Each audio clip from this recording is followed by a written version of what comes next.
Lenchak is the Pakchak, and Lenchak is, I think, most probably Pakchak that comes from previous lifetimes. Like, for example, if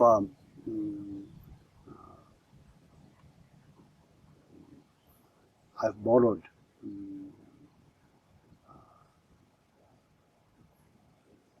some money from you, there's going to be a feeling, oh, I owe this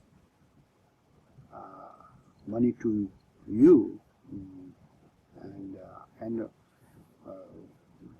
next week or next year or 10 years later, there is going to be that sort of a feeling of being indebted or owing this to you, right? So, from the karmic point of view, when we have taken things from others by force or by deceit or by whatever means, then it creates that kind of not consciously thinking that you owe something, but unconsciously maybe perhaps there's the paksha is created in the mind stream to have to kind of pay that back to the person, what we have taken from others. So with this, then in the next life, sometimes when we have a relation, a lot of the times I think in the relation there is a person who's seemingly stronger and seemingly weaker, but oftentimes the weaker is controlling the stronger, and the stronger is trying to kind of hold the weaker's emotion, and the weaker is threatening always to fall apart, right? And this dynamic is very kind of a Lenchak dynamic from the past, and there's a lot of stress in there. A lot of tremendous neurosis can actually bury in that state. Lots of anger and lots of resentment and lots of feelings of being hurt, and lots of feelings of being kind of enmeshed and bound together with no kind of any freedom and liberty and so forth. To have that much of a power in a sort of short-term relation that just came to form, it's very difficult. It must come from somewhere from the past. So with that recognition, I think, as a great master, Patamba Sangye said,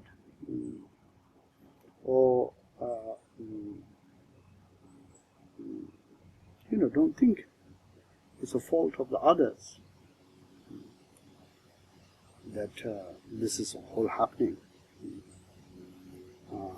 Just try to sort of connect this as a sort of some leftover experience from the past that needs to be resolved here. And the best way to resolve here is with some self-reflection and with some kind of like underlying emotion or the underlying current,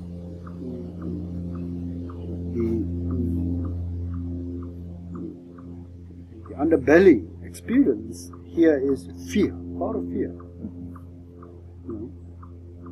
I'm sure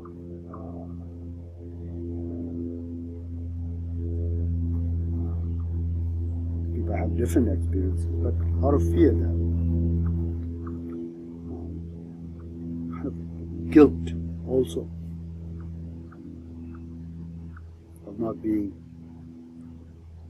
as a savior, a good savior, or as a sort of like a fixer, a good fixer, as a responsible, a very responsible.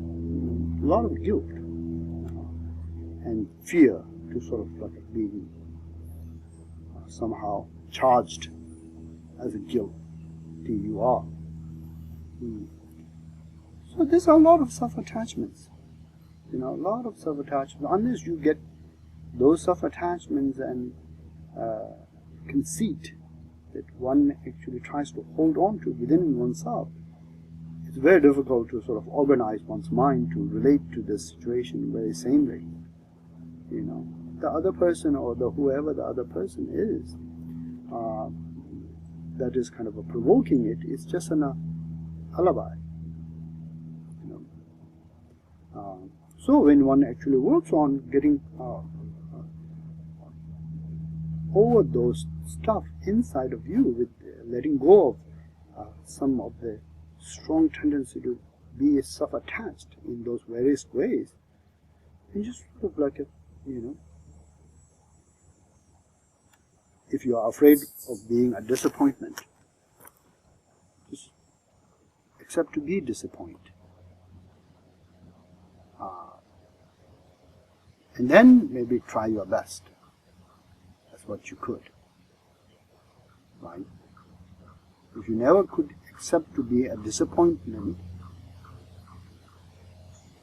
then you will be fighting with that struggle,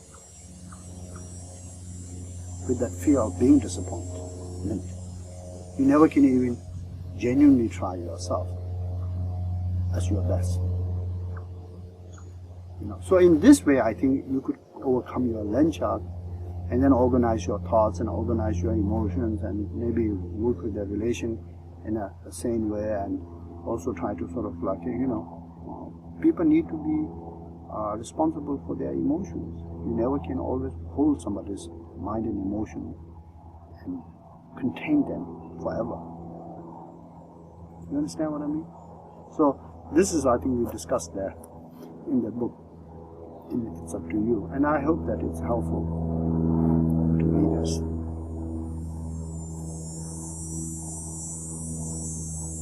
When you say organize emotions, what do you mean, Rinpoche?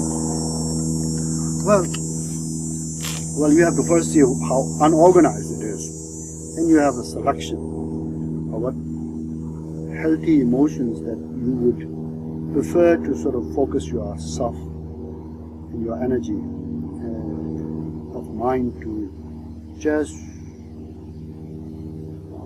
work on those emotions to be stable and consistent, and the reasons to kind of abide in those emotions.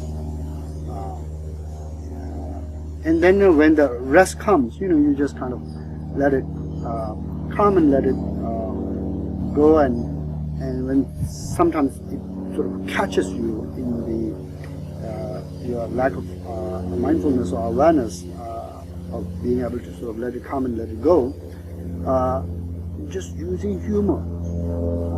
Oh, here I go.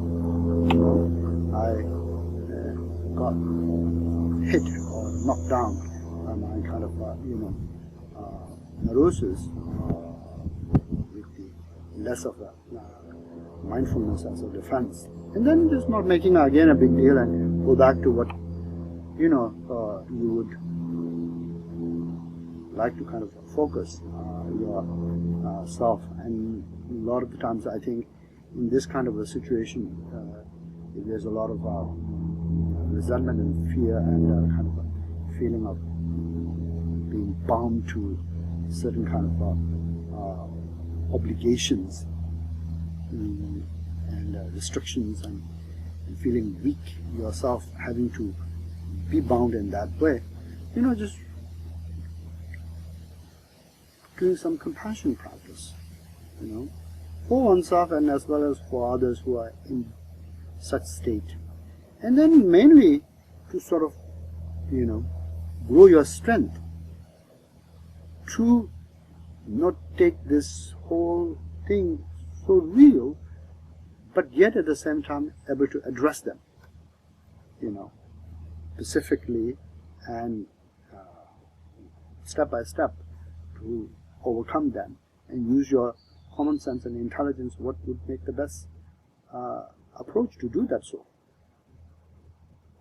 So that would be organizing your thoughts and emotions.